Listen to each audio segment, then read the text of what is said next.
Retirement कथानकाचा भाग 9. 25 लाख? अगं राधा, 8 दिवस आधी तरी सांगायचं. तुला सांगितलं ना मी, त्यांनी माझ्यासाठी फार्म हाऊस विकत घेतला. आता लगेचच एवढे पैसे? जाऊ दे दीपा, चल मी येते. खूप वेळ झाला, अजून मला स्वयंपाक करायचा आहे. येते मी. अगं थांब, हे काय लगेच निघालीस? मला थोडा विचार करायला अवधी तर दे. तू नाराज नको होऊस ग. नाही ग दीपा, मी नाराज नाही, पण खरंच खूप उशीर झालाय. हे वाट पाहत असतील. भाजी आणायला जाते असं सांगून निघाले होते. मला निघायला हवं असं सांगून राधा मागे एकदाही वळून न पाहता बाहेर पडली. तिच्या डोळ्यातून अश्रू वाहत होते.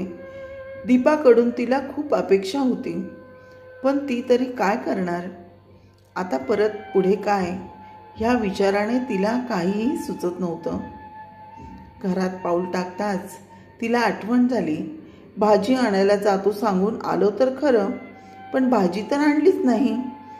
यशवंतरावांनी रिकामी पिशवी पाहून विचारलंच, आज काय भाजीवाल्यांचा संप होता वाटतं? राधा काहीच बोलली नाही. तिचे रडलेले डोळे यशवंतरावांच्या नजरेतून सुटले नाहीत. राधा, खरं सांग, कुठे गेली होतीस? कुणाला भेटायला गेली होतीस का? आणि राधाला परत रडायला आलं. कसं बसं तिने दीपाशी झालेलं बोलणं यशवंतरावांना सांगितलं. यशवंतरावांचेही डोळे भरून आले. राधा किती खटपट करतीये, आणि आपण फक्त विचारच करत बसलो आहोत. पण आता कुठला पर्यायही त्यांना सुचत नव्हता. राधा अबोलच होती. असेच 2 दिवस गेले. आज यशवंतरावांना पहाटेपासून अस्वस्थ वाटत होतं, पण राधाला अजून टेन्शन नको म्हणून ते काहीही बोलले नाहीत. आज जप्तीची तारीख होती. राधा अंतर्मुख आड्याकडे टक लावून विचारात गढून गेली होती. दारावर थोडीशी हालचालही तिला अस्वस्थ करत होती. आणि फोनची रिंग वाजली. फोन दीपाचा होता. तिने आशेने फोन घाईघाईनेच उचलला.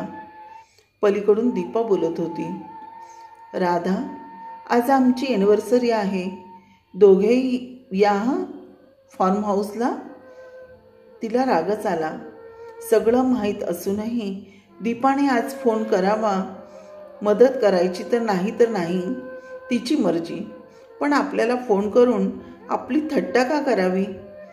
तिने काहीही न बोलता फोन ठेवून दिला. कुणाचा फोन होता राधा? यशवंतरावांनी विचारलंच. दीपाचा. मदत नाही करायची तर नको करू, पण तिने फोन करायचाच कशाला? जखमीवर मीठ चोळायला? राधा रागातच बोलली. पण यशवंतरावांना छातीत तीव्र कळ आली. ते राधाकडे मदतीसाठी पाहत होते. तोंडातून शब्द फुटत नव्हता. दरदरून घाम निथळत होता. त्यांनी पाण्याचा ग्लास घ्यायला हात लांब केला. ग्लास पडला, आवाज झाला आणि राधाबाईंनी एकदम यशवंतरावांकडे पाहिलं आणि झटक्यासरशी उठून त्यांनी यशवंतरावांना धरलं, गादीवर झोपवलं आणि डॉक्टरांना फोन लावला. राधाला काही सुचत नव्हतं. ती सारखी देवाचा धावा करत होती. डॉक्टर आले आणि पाठोपाठ बँकेची लोकही आली. पण यशवंतरावांना अस्वस्थ स्थितीत पाहून आणि डॉक्टर आलेले पाहून बँकेची लोक थबकली. डॉक्टरांनी यशवंतरावांना ताबडतोब हॉस्पिटलमध्ये ॲडमिट करायला सांगितलं. राधावर संकटांचा पहाड कोसळला. काय करावं, कसं करावं असा विचार ती करतच होती. बँकेची लोक तिची क्षमा मागून परत गेली. ॲम्ब्युलन्स आली.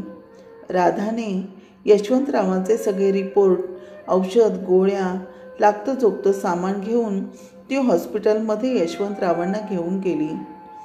यशवंतरावांना ICUमध्ये ठेवलं. बाहेर राधा यशवंतरावांचे आता काय रिपोर्ट येतात हा विचार करण्यात गढून गेली होती. मोहन, शरद, सायलीला फोन करावा की नाही हा विचारच तिच्या डोक्यात चालला होता. तेवढ्याच यशवंतराव कसे आहेत आता असं कोणीतरी विचारलं आणि राधाने वर बघितलं. तिच्या डोळ्यावर विश्वासच बसेना. पुढील भाग लवकरच प्रस्तुत केला जाईल. धन्यवाद.